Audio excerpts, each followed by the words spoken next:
Councillor ছিলাম, ও তো chairman তারই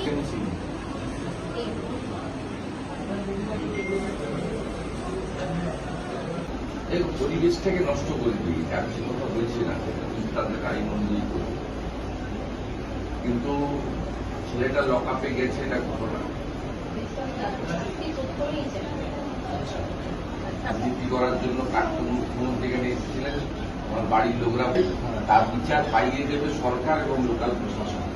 এই যে আস্থাটা সরকারের উপরে তোমরা রেখেছ, তোমরা বিরোধী দলের লোক হয়েও, এর জন্য আমি তোমাদেরকে কৃতজ্ঞতা জানাই। আমি প্রচন্ডভাবে কৃতজ্ঞ এবং এই ভরসা তুমি আমার বিশ্বাসটা ঠিক থাকবে। আমি তোমাকে এখানে ছুটে এসেছি এবং কয়েক ঘন্টার মধ্যে ন্যাচারালি তুমি জাস্টিস পাবে, তোমার বাচ্চাদের ভালো করে তুমি দেখো। আর তোমার বাড়িতে সিপি সাহেব, ডিসি সাহেব আছেন, এমএলএ আছে, আমার কেউ ডিস্টার্ব করবে আপনার কাছে এইটাই কিন্তু বাচ্চার নামে